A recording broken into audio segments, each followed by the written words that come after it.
Yes, it's true. Netflix has officially confirmed that the Mike Tyson versus Jake Paul fight is canceled. If you'd cleared your whole November 15th just to see these two go at it, feel free to pick up those important plans again, because sadly, the fight isn't happening. Have a look at this article published yesterday. Now, the official word is some vague technical issues with the streaming setup, but come on, we all know there's way more to it. And if you're wondering who's really behind this mess, look no further than Jake Paul himself. That's right, nobody's telling you the real story here, but I've got the insider scoop. So before Netflix has a chance to make this vanish, stick around. I'm spilling every detail they don't want you to know.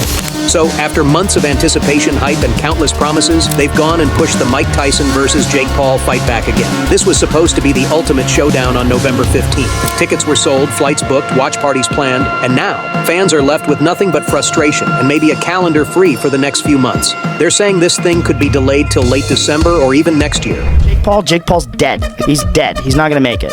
Shut the up. I don't give a dude. Look at this. Look at this. He's fighting a professional. And Netflix's weak technical reasons excuse is hardly soothing anyone's rage. Let's face it, this was supposed to be the boxing event of 2024, especially after Tyson's health issues pushed the original July date back to November. But here we go again with another disappointing postponement. And you can't even believe how far Netflix went in its promotions and marketing. They rolled out a $2 million MVP owner's experience package that made regular VIP tickets look like cheap seats. This wasn't just about a fancy spot in the crowd, it was a chance to be part of Tyson and Paul's world, behind the scenes, up close and personal. As soon as I catch this guy, because he's going to be running around, but as soon as I catch this guy, it's going to be totally over. Jake, is your plan to run? Oh, he's gonna run like a thief. He's gonna run. Nah, we can meet in the middle. Oh, that's what I want. Let's meet in the middle. I love you. And buck it out. Let's go. We'll see. A few lucky fans would get to live out a boxing fantasy with interactions, backstage access, and the kind of luxury experience only a few could even dream of. This was Netflix going all in, blending Hollywood spectacle with the raw live energy of a fight night. Everyone was talking about it, calling it the future of sports entertainment, a fresh take that could finally open boxing to a new generation who might never shell out for a traditional fight. He may have been in the ring with people with the same intention, but the actuality, no. Be in good shape because your health depends on it. Hey, you're the one that wanted 8 2-minute rounds. You want to make it 10 threes? Don't talk to me about shape. Don't talk to me about shape. Stay in shape, all right? You want 10 threes? Okay. You want 10 threes? Let's go. Be careful. But with all that hype came expectations, and Netflix built this event up as something fans could truly rely on. People planned their lives around it, marked their calendars, set up watch parties, and some even signed up for Netflix just to catch the fight. This wasn't just any match, it was the event boxing hadn't seen in years, and fans were ready. And now, with this sudden delay, that trust is crumbling. Netflix might not be a sports giant like ESPN, but they promise something huge, and this letdown feels more like a broken promise than a simple rescheduling. People are frustrated and left wondering if Netflix bit off more than it could chew. And who's at the center of this chaos? None other than Jake Paul. Now, Jake's journey to the ring has been its own circus. Back in March, Jake challenged Tyson in a move that shook up both the boxing and entertainment worlds. The idea of this iconic legend going head-to-head with the brash YouTube star-turned-boxer was like something out of a wild Hollywood script, and fans couldn't get enough. To a fight against Jake Paul. Well, it was a no-brainer. It was just, he was the new up-and-coming guy in the scene, and I like shaking the sports world to its core, and I'm doing it now.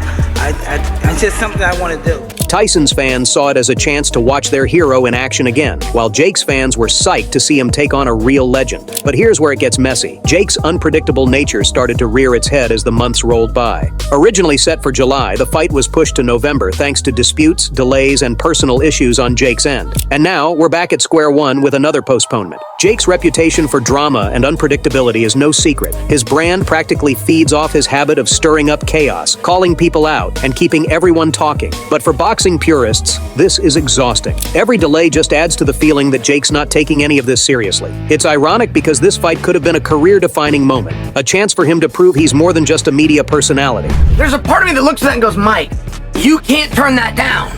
We need to know, Mike, that you believe in Mike.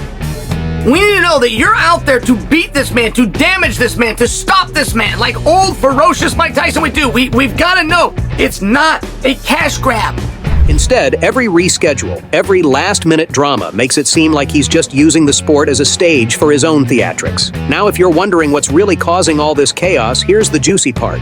Jake Paul, our ever-dramatic social media king, is reportedly throwing a fit over his paycheck. Yep, the real brawl isn't in the ring. It's happening behind closed doors, with Jake and his business partner Nikisa Badarian at each other's throats over money. Apparently, Jake isn't happy with the payout terms and is making some serious noise about it. And really, should we be surprised? Jake practically built his brand on stirring up drama, with fans constantly split between loving the guy's audacity and wishing he'd just stop. Thunderous power. He was never like a real fast guy like Ali or any of those other guys. He was just thunderous, ridiculous power.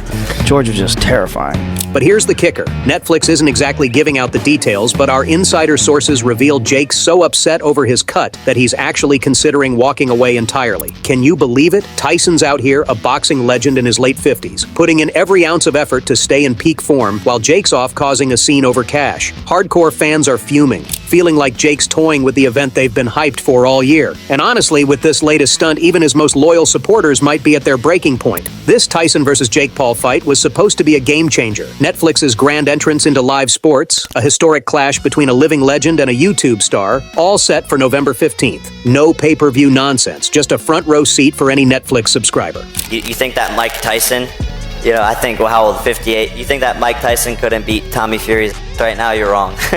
You're absolutely wrong. And so, no extra fees, no premium access tiers. Netflix was shaking up the boxing world by giving millions of fans a free pass to what could have been the most epic showdown of the year. Boxing's always been about exclusivity, the domain of those who can afford the pay-per-view prices. But this? Netflix was throwing open the doors for everyone, from casual viewers to die-hard boxing enthusiasts. For once, this wasn't just for the elite. It was an all-access event for the masses. And here's the real problem. It's not just Jake's reputation on the line. Tyson, at 57, has been training tirelessly, defying age and showing the world he's still a force to be reckoned with. Of a certain vintage, should we say, should he be getting hit in the head by, admittedly, not a conventional boxer, but still a young, physically fit, athletic man? Yeah, I mean, Mike Tyson knows how to defend himself, and he's boxing against a guy that not as good as boxer as he is, and Mike Tyson knows how to throw a good punch, he knows how to break you down, so I'm more concerned about the other guy than Mike Tyson. For him, this fight was more than just a payday. It was a chance to prove that age is just a number. But Jake's back and forth has forced Tyson to endure months of intense training, only to be met with delay after delay. Tyson's fans are fed up, seeing Jake's antics as a sign of disrespect, not just for Tyson, but for the entire sport of boxing. And I would genuinely say Netflix really went all in with this fight, betting big that a Mike Tyson versus Jake Paul showdown would put them on the map in the world of live sports. But now, after delay upon delay, people are starting to wonder if Netflix's big leap was just a massive misfire. When this fight was first announced, it was a shockwave. Fans from all corners rushed to subscribe, making sure they'd be ready to catch this historic matchup. And everyone was more concerned about Jake Paul. Throw a good punch, he knows how to break you down, so I'm more concerned about the other guy than Mike Tyson. This wasn't just another movie night. This was supposed to be a landmark event, raw and live, a new frontier for Netflix. They wanted to prove they could bring real adrenaline-pumping sports action right into living rooms with just a subscription. But instead of making history, they're leaving fans with a bad case of buyer's remorse. Here's where things went off the rails: the delays, the vague excuses, the endless back and forth. Netflix has mastered the art of streaming shows, but live sports, that's an entirely different ballgame, one that's not as forgiving. And experts were so sure about the results already. you said that you think Mike Tyson's gonna beat my ass. Yeah, I do. I've seen how Tyson moves around. You move like this. Calm down. He still got it. He's not. You think Mike Tyson's knocking him out? Either way, I think Mike Tyson will beat you up.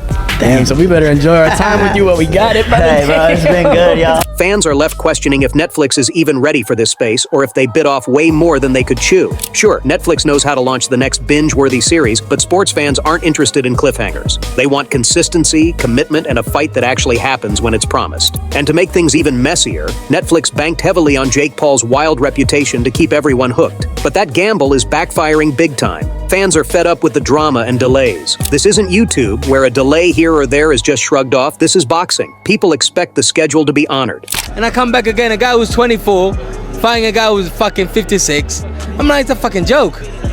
You think I'll pay and watch that? They're at AT&T. Wasn't that 73,000 capacity? But am I gonna pay to watch that? Only kids will pay to watch that. You know, and parents will give their kids money to go watch that. Great for them. But really and truly, I don't know, man. It's not for me. It's not my cup of tea.